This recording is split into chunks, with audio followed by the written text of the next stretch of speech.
बंगाल चुनाव के नतीजों से बीजेपी में खासा उत्साह है। वहीं आरजेडी ने एक बार फिर से ईवीएम पर सवाल उठाए। आरजेडी का कहना है कि ईवीएम के सर्कस से ऐसे नतीजे आए। उधर एनडीए ने आरजेडी पर पलटवार किया। एनडीए का कहना है कि तेजस्वी यादव ने जिनके लिए भी चुनाव प्रचार किया, उनका सूपड़ा साफ हो गया।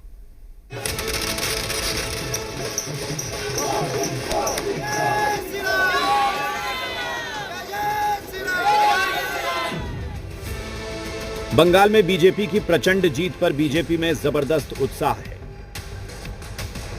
वहीं आरजेडी ने एक बार फिर ईवीएम पर सवाल खड़े किए हैं।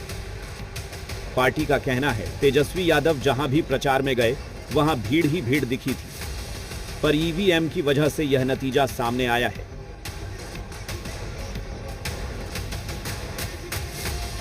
चुनाव के परिणाम ईवीएम के सर्कस के कारण हुआ है। ज्ञानेश कुमार गुप्ता यानी चुनाव आयोग बनाम विपक्ष की लड़ाई हो रही थी। तंत्र की गुंडागर्दी खुलेआम चल रहा था। वोटरों को घर से नहीं निकलने देना है, किसको निकलने देने का काम कर रहा था, और ईवीएम अपना सर्कस कर रहा था। अब जरा निकाल कर देख लीजिए आंकड़ा। अगर बैलेट से अगर चुनाव हो जाए तो भारतीय जनता पार्टी किसी कारपोरेशन में मेयर बनने के लायक भी नहीं रहेगा देश के अंदर। वहीं एनडीए ने पलटवार करते हुए कहा है तेजस्वी यादव ने जिसके लिए भी प्रचार किया, उसका सूपड़ा साफ हो गया। जनता ने हिंदुत्व, सनातन और राष्ट्रवाद के खिलाफ सियासत करने वालों को जवाब दिया है।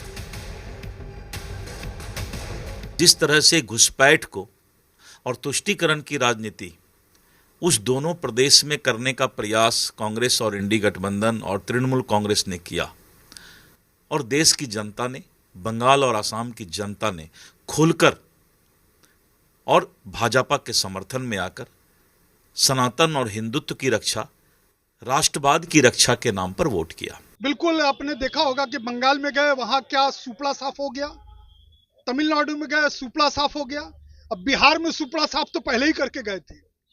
जहां जहां चरण रखे वहां वहां समाप्त। जहां जहां इस प्रकार का मनुष्य आदमी का चेहरा का छाया भी पड़ जाएगा, उस राज्य को डूबना तय है। तेजस्वी यादव जी हो, राहुल गांधी जी हो, यह डूबता हुआ नैया है, और इस डूबता हुआ नैया पर जो जो लोगों ने सवारी किया, सबकी नैया डूब गई। बीजेपी वालों को बहुत बहुत धन्यवाद देते हैं, और ये तो होना ही था, ये जीत निश्चित था। हमें पहले भी हम लोग को ये पता था कि ये जीत निश्चित होना ही है। और 4 मई को देखिए ये ममता जी का कहते हैं ना कि रिजल्ट आया, तो 4 मई ममता जी दीदी गई।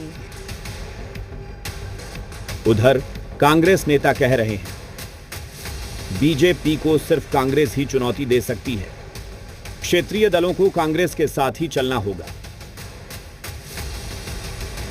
कांग्रेस पार्टी से इतर कोई भी राजनीतिक भविष्य अगर तलाशता है तो कहीं ना कहीं उसे पटखनी भारतीय जनता पार्टी आसानी से दे सकती है। इसलिए कांग्रेस के बड़े छतरी के नीचे सभी विपक्षी दलों को एकजुट होकर और राष्ट्रीय स्तर पर भारतीय जनता पार्टी के खिलाफ लड़ाई छेड़नी होगी, तभी जाकर उन्हें सफलता मिलेगी। यह सच है कि बीजेपी के विजयी रथ को रोकना विरोधी दलों के लिए कठिन चुनौती बन चुकी है। ऐसे में ईवीएम को दोषी ठहराने की जगह नई रणनीति बनाने और उसे धार देने की जरूरत है।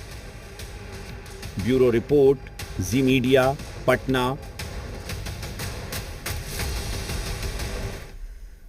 पश्चिम बंगाल में ऐतिहासिक जीत को बीजेपी